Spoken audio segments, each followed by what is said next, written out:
Boğaziçi University as well as Boğaziçi Chronicles. This is our fourth guest, Michael Hardt, who will be delivering a lecture this afternoon, and later on the 25th, we'll have a forum together with the students on Sunday afternoon. I would like to invite Patrice Lumumbas to introduce Michael, a student of ours, and then Michael will continue with his lecture.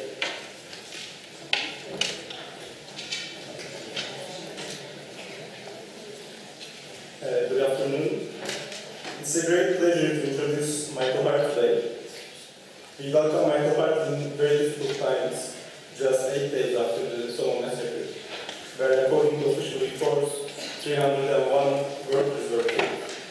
This massacre not only revealed the truth of capitalist relations, but also exposed the constitutive relation of violence to sovereignty once again. The three theorist and political philosopher Michael Hardt teaches at Duke University and serves as the editor of the Sol Kanat. Together with Antonio Negri, he has co-authored the trilogy Empire, Multitude and Commonwealth.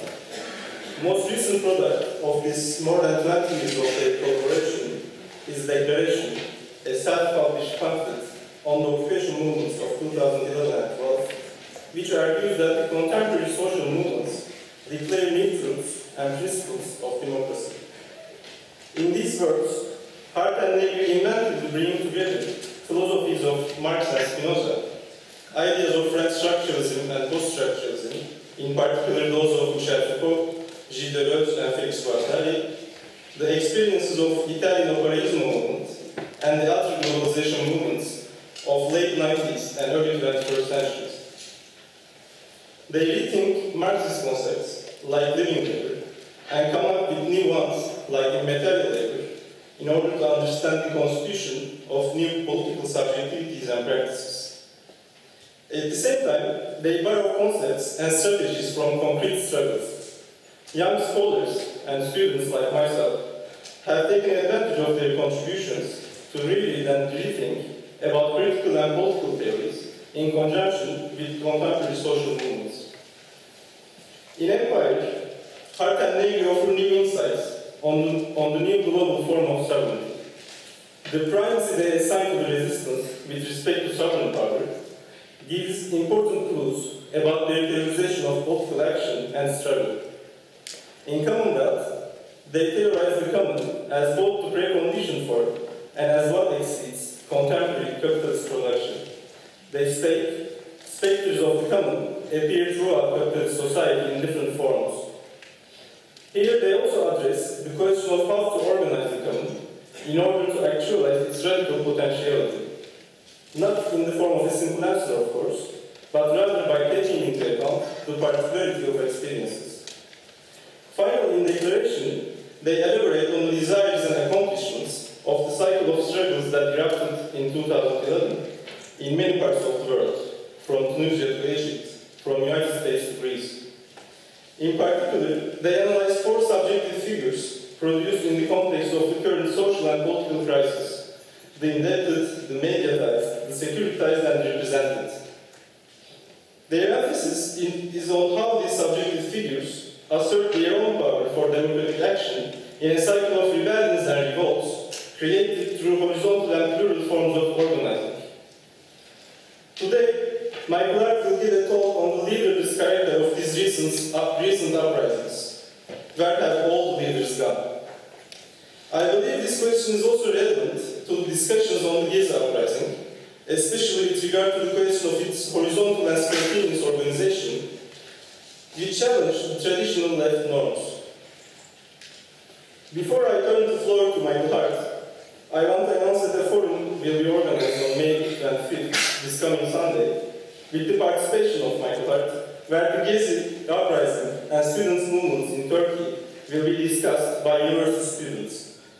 So in this context, I believe that the collective experiences we have had at Boğaziçi University, like the Starbucks occupation, the establishment of a student farm, or the transformation of the South Campus main square into a symbolic graveyard, provide important practices to explore the relations between the university and the common, its constitution, its institutionalization, and its sustenance.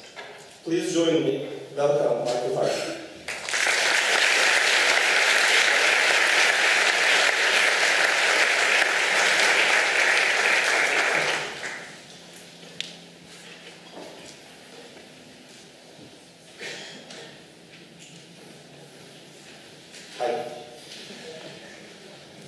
Thanks to Patrice for a lovely introduction to Boğaziçi University, for allowing me the opportunity to stay here for an extended period, and to the Boğaziçi Chronicles committee for bringing me here.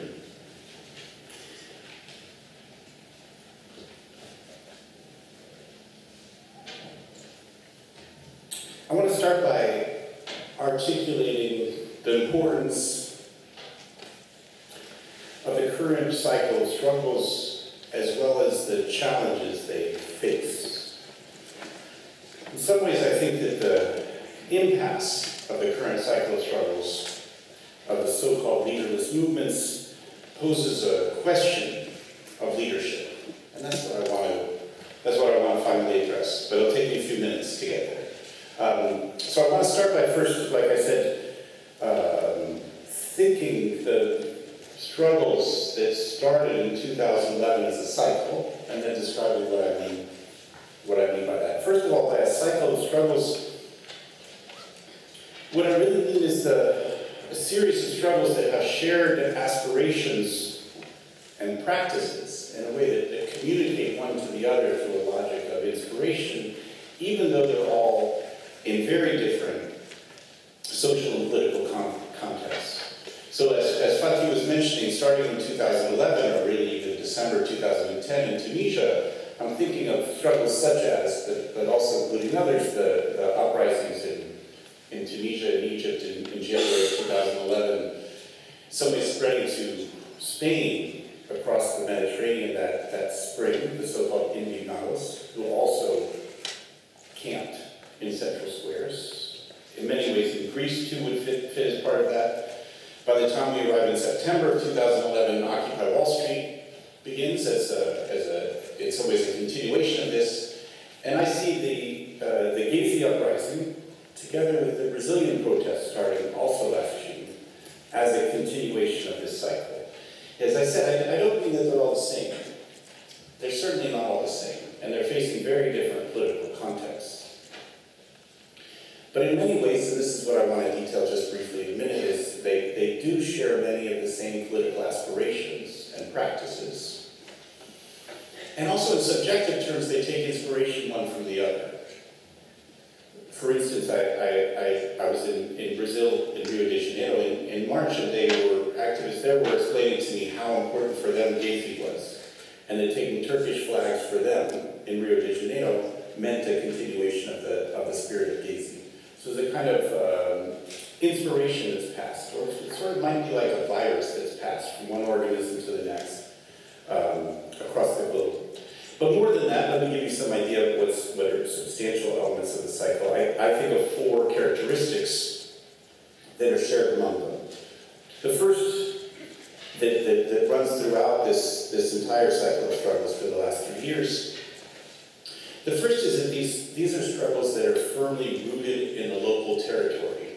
And what I mean really is I'm thinking of a contrast with the altered globalization movements from 10 years ago, which were fundamentally nomadic.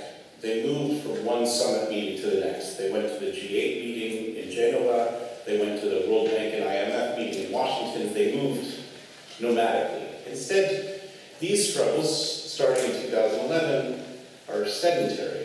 In fact, they won't move. That's the point. Characterized by encampments.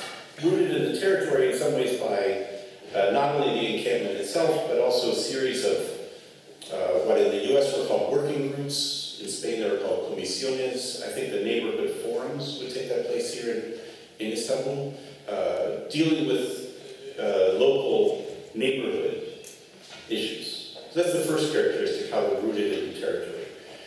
The second is the way that democracy has become the defining political concept. I think this is a difficult and a very interesting development. I think think for a previous generation of activists or a previous generation of the left, the word democracy was very difficult to pronounce. In the US especially, the democracy has come to mean, at best, periodic elections among the established parties. But in the US, generally, when the US president says democracy, it means he's going to start bombing some country. So in some ways, democracy has become so corrupted it's almost unusable on the left. Whereas in this cycle of struggles, democracy is put on the agenda again. It's newly become a question. For the Indignados in Spain is maybe the most clear that the watchword for them that was launched on the 15th of May 2011, Democracia Real, like real democracy now. Like the democracy you sold us is a fake democracy. We want a real democracy now. It's at least, I think, one element, it's a second element that's common among these different struggles, putting democracy in question, or expressing the desire for a new and different democracy. The third characteristic I think they share, which Patrice mentioned, was what I consider, I would say, the right to the common, or even the effort to transform urban space into common space. And what I mean by this, in some ways, Gacy was for me the most clear example. You know, so Gacy begins, the spark for Gacy is an anti-privatization struggle, is an anti-neoliberal struggle. And you know, from the outside, the idea of building a shopping mall in the form of an Ottoman barracks, like who could invent shit like that? Like, I don't know how they come up with these ideas. But so as a foreigner, I don't know how it seems to you, it seemed like a quite bizarre idea. But at the intersection, of course, of the public and the private is a privatization effort that's firmly lodged within the government and backed by the government. What I mean by the common is something that's neither private property nor public property. So one couldn't oppose the privatization movement by appealing to the government, by appealing to public property. Instead, what the encampment did in Gacy was to transform urban space into common space. By common here, I mean, in some ways, the opposite of property, that which to which we have equal and open access, and which has a democratic structure of self-management. That's what the space was in many ways, and seemed, and I think that's common to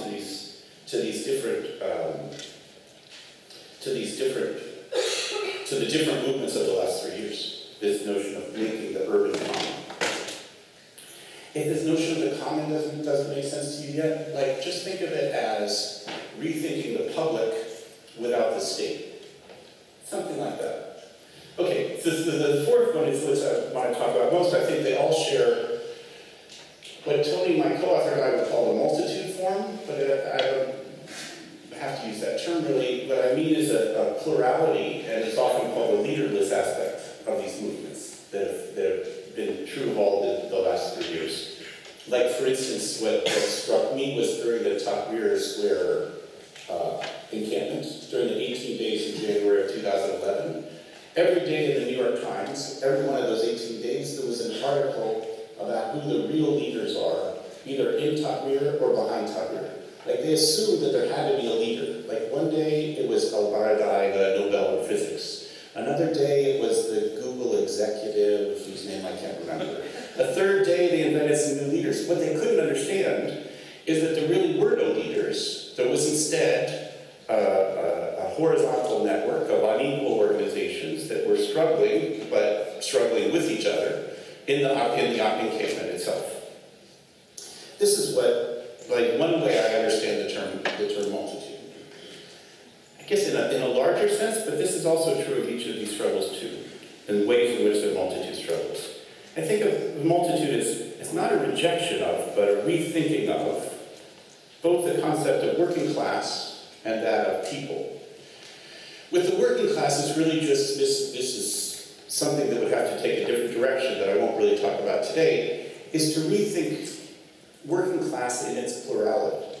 Like the term working class, that at least the dominant notion of working class that I feel like we have inherited, is one that is primarily centered on a certain class of workers, primarily on industrial workers.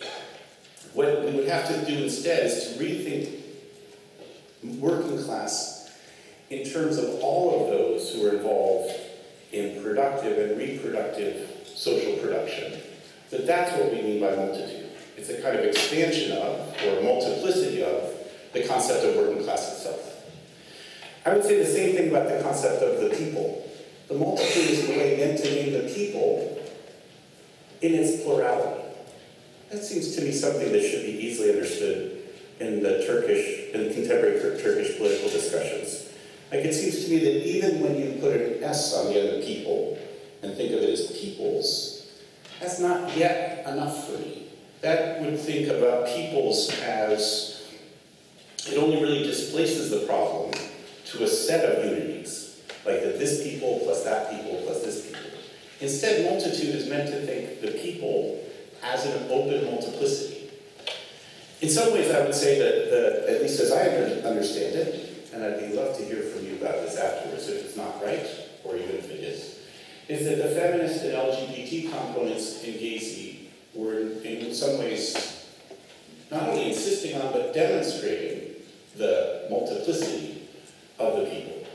Like, that don't fit in any closed category of identities. So that's what multitude in a way is meant to name. You could say, on the one hand, you could say, if you could think the working class as the entire plurality of those who produce and reproduce society, that would be multitude. Or if you could think the people were peoples, not as unities, but as open multiplicities in all of their diversity. That's another way of thinking multitude. In any case, that's the fourth characteristic. I was trying to give you an idea of why it would make sense to think Gezi and post-Gezi together with an entire line of struggles in other parts of the globe over the last 3 years. And I think those are at least four reasons for shared practices and aspirations that they all contain. Now, not just in the last 3 years, in the last several decades, there have been powerful horizontal movements, and powerful horizontal movements continually erupt, and certainly will continue to erupt. And sometimes they're able to pose ideas of justice and democracy, sometimes even to force reforms, to pressure and even overthrow regimes. But, and this is the problem, up until now, they last only briefly and are unable to create lasting social transformations. This seems to me at least a lucid balance sheet of where we are. That the movements have remained discontinuous and in some ways ephemeral. In other words, we've become great at transforming a square for 3 months, but we haven't been very good yet at transforming an entire society for the long term. And that's the impasse I want to address. I guess I want to start from the idea that we're not winning. Even if Gezi could have toppled everyone when they occupied, without a real alternative, that wouldn't be enough. That's what I want to confront. Let me start, in fact, in a way, before starting the real discussion, I want to try, almost to get out of the way, a comforting and inadequate response. It's the kind of response that I often give, and so that maybe this should be a kind of self-criticism, where I think about this cycle of struggles and those linked to recent decades. I often think of it in terms of, or when when people say to me, "But what happened in Gezi? There's nothing left. Like it's all been a defeat." Often I respond in terms of Karl Marx's metaphor of the mole. So let me explain Marx's mole. It's really just in one passage in his book, The 18th Brumaire. He's writing in 1851 after a horrible defeat. So in 1848, there was great enthusiasm in France, in other parts of Western Europe, Germany, Italy, especially. And by 1851, it had all been defeated. And Marx responds, writing in this 18th Brumaire, he responds by kind of long-term, hopeful perspective that recognizes the defeat. And so his metaphor for this is this mole, the mole, the blind one that tunnels underground.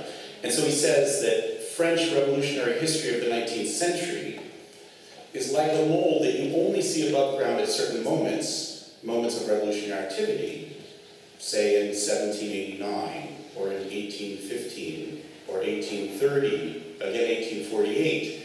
These moments of revolutionary activity, you see the mold come above ground. But when you don't see it, it's not that it's dead, it's just underground, and it's burrowing. It's actually making progress with the times, he says, so that next time it comes up, it'll be further along. So one could think about the current cycle of struggles in those terms. You could say, what first appeared in Tunisia, then went underground, sort of worked its way across North Africa and came up in Egypt, then went underground and went under the Mediterranean. Somehow that each of these moments of insurrection or forces of liberation of the last 3 years have been a kind of appearance of this mold that's been traveling across the globe. Another way you could pose the same thing locally would be to say, for instance, that the November protests in 1999 against the WTO in Seattle, that in some ways they went underground and resurfaced in 2011 in Zuccotti Park in New York. Or the Turkish example might be that the great anti-war protests of 2003 went underground and then appeared again in 2013, 10 years later. So you could, I would say it's a comforting response. What is the response? The response means in the long term we will win. But it's not sufficient because in the long term it's not good enough. Because, why? Because, for one thing, because people struggle here now. You can't tell someone who's disappointed in Cairo, well, don't worry, even though the real victory of Tahrir is really in Gezi. Or you can't tell them the real victory of Tahrir is in Zuccotti Park. Or you can't tell someone, look, in 50 years, there will be the true victory that you've been struggling for. It doesn't seem to me you could say that to someone. So in some way that this notion of the mold and of the long-term continuity, the idea that we'll win in the long run, is insufficient. It's also insufficient, how should I say this? This is something that Fatih mentioned that I seemed like it'd be useful to take up, which is that my way of thinking about it, this is the way Tony and I talk about it, is that we're today in a constant situation of civil war. That we're in a constant state of war, with violence at different levels. Like, of course, there's the civil war and the violence of Syria and Egypt today. But there's also the violence that every time we go out in the streets, the police use gas. That's also a kind of violence. But then there's even the kind of violence of Soma. There's a kind of daily violence of capital. That in some ways, it's not enough to say that in the long term we'll win, because we have to address this daily violence that people constantly suffer. Yet by saying the word war, I don't mean to suggest, and I hope you don't understand me as suggesting something like we need to take up arms 1970s style. No, I think that would be counterproductive and suicidal. But rather what I mean is that we need to find ways to lessen suffering and also to find real solutions now, that we can't wait. That's what I mean. All of this in mind with why my own response about Marx's mold is really not sufficient. Why we can't wait. Okay. So with that in mind, I find that in social movements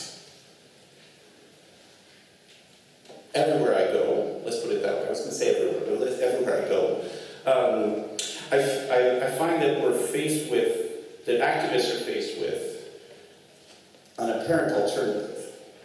An alternative actually that I think is not, neither pole is real, but that this is what we're faced with. We have two choices. One choice is that we can either create something that is beautiful and democratic and horizontal, but won't last and will be ineffective. This is what I mean by the impasse. I guess by saying this I mean saying multitude or multiplicity is not enough. that we have to construct something more, that we have to make the multitude, maybe it's another way of saying it, that we have to make an alternative. And the other alternative that were posed is that we should adjust to or accept traditional hierarchical leadership structures and forms of organizing, traditional party structures, in the hope that they will be lasting and effective. So that's what I want to address. In some ways, in a way, the first side of this, which I'm hoping would already seem to you like obvious or easily acceptable, you know, that the movements as they are now are not yet enough. And now at first, but then I want to address the second one, like what is the status of traditional leadership structures on the left, and what are their possibilities? That's what I meant by this title, where have all the leaders gone? And maybe I actually need something a little bit more specific. You know, if you think to the last generation, you know, if we can think generations in that longish term, like for the 1960s and 70s, there were, and we can think of the names of, the leaders on the left. Like, you could think of Steven Biko in South Africa, Patrice Lumumbas in Congo, in the US, Martin Luther King, or Huey Newton of the Black Panther Party, Che Guevara, you could say for everywhere, Rudi Dutschkes in Germany, in Turkey. You guys can correct me after this, but two candidates might be for the same period of leaders and styles of Denis Gesnich and Ibrahim Kepakaya. Hope I said them well enough to be recognized.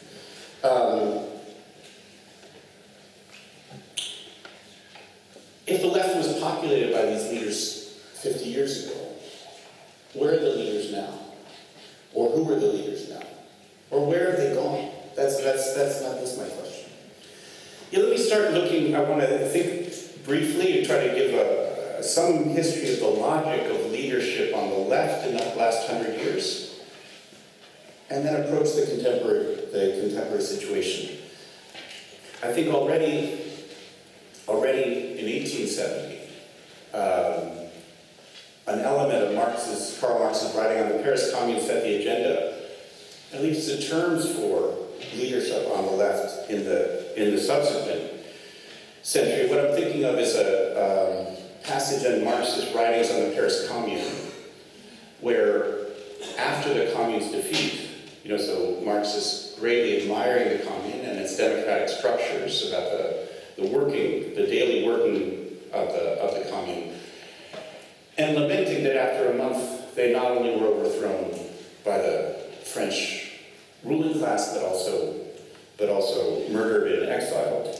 Marx talks about two errors that the communards made. He says that the one error is that they didn't, a military error, that they didn't attack the retreating forces that left Paris and went to Versailles, the retreating forces of the bourgeoisie. But I'm more interested in the political error they made. He says that they democratized too quickly, that they dissolved their own central committee too quickly. Lenin picks up on this in his writing in 1916, so that's 30-some years later, just on the eve of the Soviet Revolution, and interprets that notion that the revolution shouldn't dissolve its leadership structures too quickly. Yet, according to Marx, the communards were too democratic too quickly. That's the goal, but they were too angelic. That's the term. And Lenin was, of course, sure not to make that error, to democratize, to dissolve the Central Committee too quickly. It seems to me that most of the traditional models of the Third International answer this question in a way by posing a dialectic between the spontaneity of the masses and the authority of party leadership. All of the great figures of the Third International, Lenin, Luxemburg, Trotsky, Gramsci, you could also include Mao Zedong in this, I think. And I would even say the variety of revolutionary groups up until the 1960s and 70s pose this same relation between leadership and the people. Let's put it that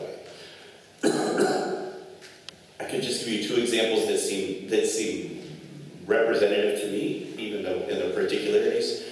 Leon Trotsky, in his History of the Russian Revolution, writes that insurrection, he gives a formula, insurrection equals spontaneity plus conspiracy. It's a beautiful formula. So the spontaneity, the masses plus the conspiracy of the party, of the leadership. You get a more, intellectually articulated version in Antonio Gramsci, who's trying to explain democratic centralism in the same way, but he's using a topographical metaphor. He says that the revolutionary activities and inspiration of the masses from below has to be met from above with the leadership and rationality of the party. And I would say that this is common, like I say, not only to the Third International, but the revolutionary groups and movements up until the 1960s and 70s. And what seems central to this, in this to me, is the division between strategy and tactics. Strategy is the domain or province of the party and the central leadership. Strategy means here a unified and rational discourse and goals. In some versions that would be a party line. A way that all of us in the group have of understanding what's going on and where we're going. The second is an authority structure that's effective, that can get things done. And the third is a function of charisma, or inspiration, or energy. All of that is the domain of strategy and the leadership. In contrast, the people, or the workers in different contexts, operate in the domain of tactics, which means that their struggles are always partial and specific. Partial and specific that need to be wedded with, that need brought under the umbrella of the strategy of the leadership or of the party. Now, by the 1960s, it seems to me that leadership on the left was under attack. Leadership on the left was under attack, obviously, on one side, from the state and the right-wing forces, and even the agents of capital in different instances, if you say it this way, through repression, prison, assassination. The leaders of the left in the 60s and 70s were all imprisoned, assassinated, and martyred. The leaders of the left became heroes, in this sense. So they were attacked. The leadership was attacked. And if you could say, where have all the leaders gone? You could say, well, they're all dead. They were all killed. But there's another way in the 1960s that the leadership on the left was attacked, and that was from within. And that's what interests me more. The critiques, let me give you two US examples of this critique of leadership on the left, starting in the 1960s and 70s, that I hope will resonate with you and I think have a general relevance, let's put it this way. The one is in part involved now in rereading histories. Like there are a series of new histories of the civil rights movements in the US, the African American struggles in the southeast of the US, that recognize that while the black male religious figures were the ones on the news, the actual leadership of the civil rights struggle was much more diffuse and much more female. Like that there were really women conducting the political business through organization in local contexts that really were not dependent on and were only masked by the grand figures of the men, like male preachers like Martin Luther King. So in some ways, there was a quiet critique of leadership that just went by constructing alternative circuits. Perhaps more interesting for us were practices within the US feminist movement in the late 60s and early 70s that actively attacked leaders. And I don't mean, they certainly did actively attack male leaders in the workers' movement, in other movements for their patriarchal and sexist activity. and women who were presented as leaders within the feminist movement itself. So that the practices of consciousness raising broadly within the feminist movements was combined with demands for democracy that led to a generalized refusal of leaders. Yeah, it's important to recognize, I would say this is true since the 1960s in most contexts, is that the leaders have been created mostly by the media. It's not so much that someone declares him or herself a leader, or even that a group elects this or that person leader, but rather that leaders accept being named leaders by the media. It's a kind of media creation.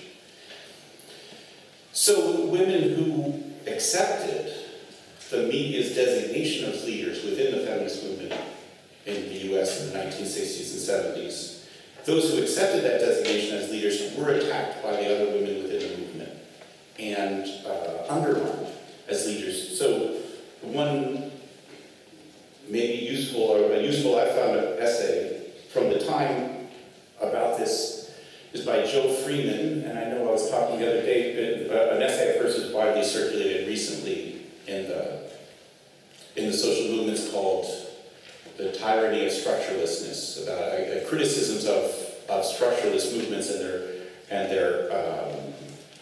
and the dangers of them. This is a different essay she wrote at the same time, really, in a similar theme. The essay is called Trashing, and that term trashing is the term that circulated and that she used for the attacks against leaders within the movement.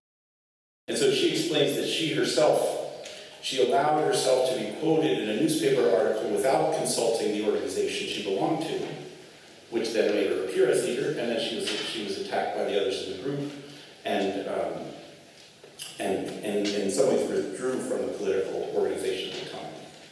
So it seems to me, I'm hoping that these examples can at least give you the kind of idea of the way that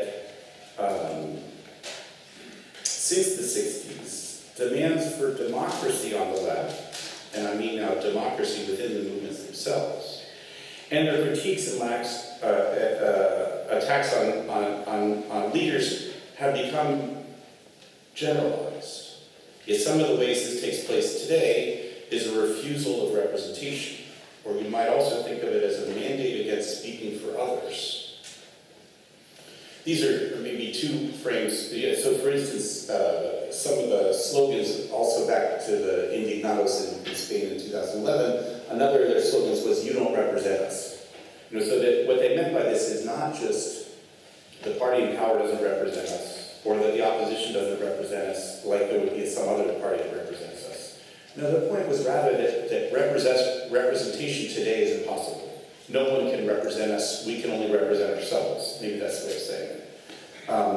Which fits with the more, this sounds like the more theoretical speak about the indignity of speaking for others.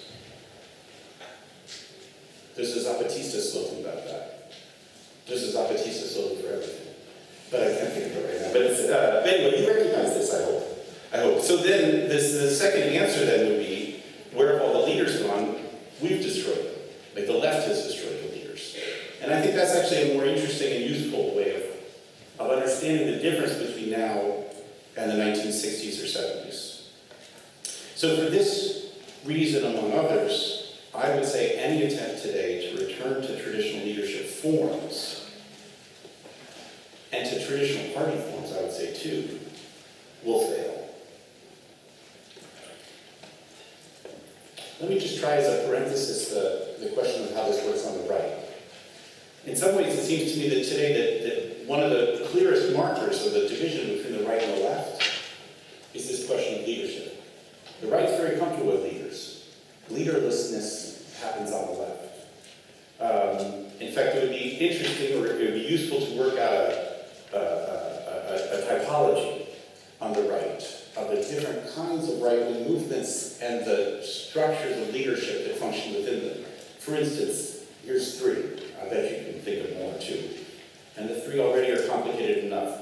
One version of right-wing movements is the fascist military movement. And leadership in those movements function on a properly military model. I'm thinking of Golden Dawn in Greece, variety of Western European fascist movements that have essentially military structures. Perhaps not that interesting. Second version of right-wing movements could be, one could put together religious movements. Christian religious movements, political Christian movements, political Islam, political Hinduism. All of those also have, in some ways, spontaneously structured or immediately structured or already structured, let's say, leadership forms through the church itself. That leadership, in a way, is already constructed within the hierarchies, the religious hierarchies that are established. The third and most difficult, but perhaps most interesting to think would be about right-wing populism. I would put together here both the Tea Party in the US and the AKP in Turkey. I would say leadership here functions partly through representatives and electoral strategies, which are certainly there's no difficulty with representatives. One of the things that the official left, or the traditional left, often laments in the US about Occupy Wall Street is they say that Occupy Wall Street and the Tea Party started at the same time, but the Tea Party is having all kinds of effects in elections, and that's because the Tea Party is very happy to participate in electoral politics, whereas the Occupy Wall Street will not, and will not be involved in electoral politics. So on the one hand, right-wing populists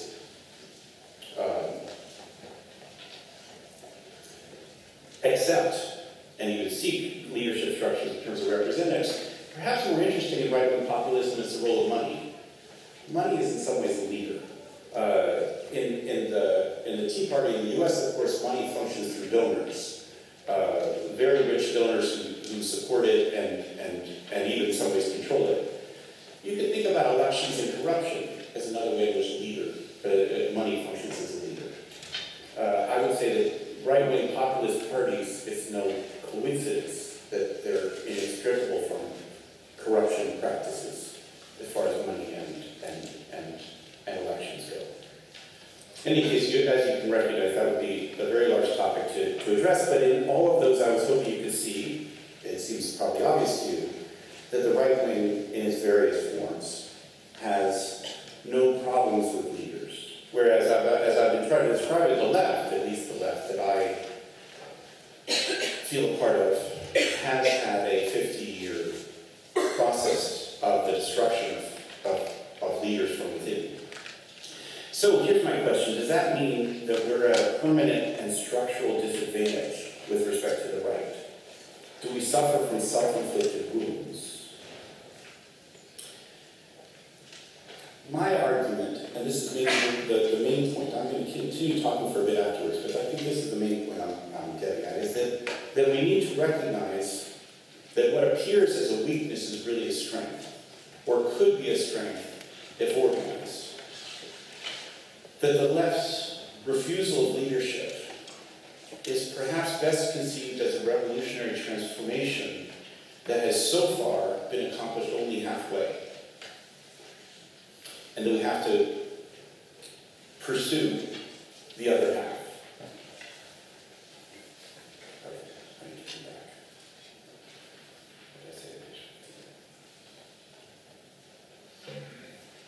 Okay.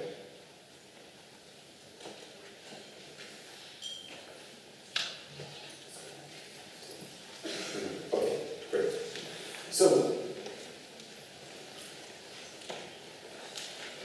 here's one framework for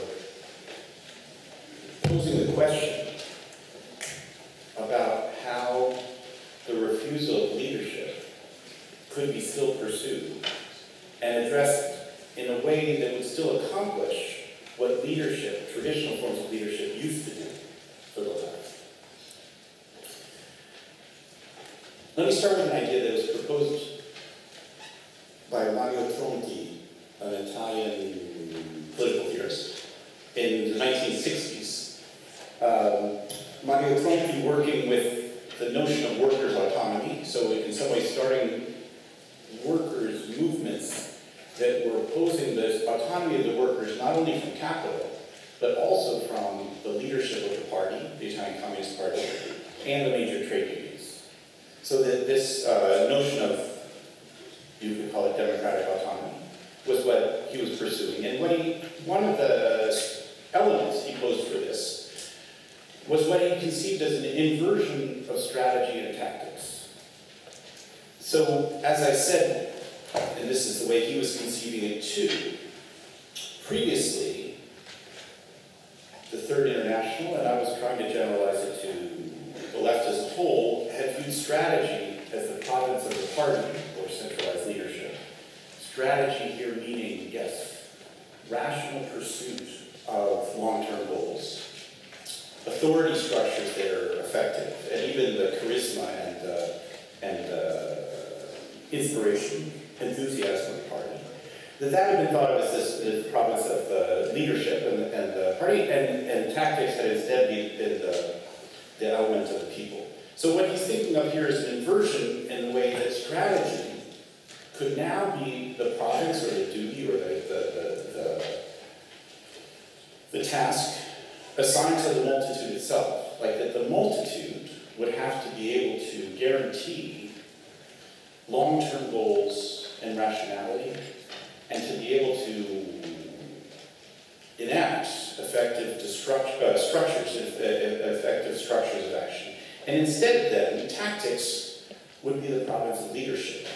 In other words, always partial and temporary, deployed and destroyed as needed. I hope that the immediate idea makes sense to you with all its problems. In fact, the problems that immediately come up is when you think about tactical leadership, in other words, that say we would just assign to leaders temporary tasks that would be dismissed, that poses many difficulties. In some ways seems quite dangerous. Once given such tasks, it's difficult to take them away. Tactical leadership. So that would be one thing that I think would have to be invented. And as I say, Mario Tronti posed these in the 1960s was not at all successful, nor even the political movements he was associated with were at all successful. So one would be to think about what kind of leadership is possible if one could pose at a tactical level, partial and temporary. In some ways, a deeper question, it seems to me, is how can we understand, or how can we construct, the multitude as strategic? How can we recognize the multitude, let's say the population as a whole, or the organized population as a whole, as capable of dictating and maintaining long-term goals and rational mechanisms of pursuing effective political structures? Now, for this, it seems to me, in order to understand this, one would have to, like Marx said, you'd have to descend from the noisy sphere of politics, where everything happens on the surface, and descend to the hidden abode of social production and reproduction. Like to ask what people do in their everyday lives, what they do at work, and see what capacities they have. Like, for instance, just to give you a little bit more of an idea of how you go through this, one of the passages in Lenin's State and Revolution, which I cited earlier for his readings of the Paris Commune and Marx's citing the errors, one of the passages later in that book, like I said before, written on the eve of the Soviet Revolution, was where he said that democracy, of course, is the goal, but he says with workers as they are now, he even says with Russian workers, the human nature that they have now, where they have a boss at work, they also need a boss in politics. And so he says that until we can transform human nature, which he thought the revolutionary process could do, we have to look at what people have at work, or you could say the kind of structures of authority and capacities that they have in daily life, and base our political forms on that. So it seems to me in the same mode, if one was going to be properly Leninist today, you'd have to first investigate what are the people's capacities today at work? What are people's capacities in daily life? What are the capacities that allow them to act democratically today, that allow them to act collectively? And that kind of investigation notion, if one could then recognize and construct that the multitude today have the capacities for democratic politics, for together determining as a multitude long-term and rational goals in effective political structures, that would correspond, I would say, to Lenin's dictum, looking at what people are capable of their daily life and forming a political structure that corresponds to that. That would seem, it seems to me that's a general, I find that a very useful framework within which to work, but that would require much deeper investigation. In some ways I'd have to do a completely different presentation to look then, what is work today? How is social production and reproduction organized? What are people's capacities? But that seems to me that where this notion of the inversion of strategy and tactics points, to recognize the way a multitude, what its capacities are.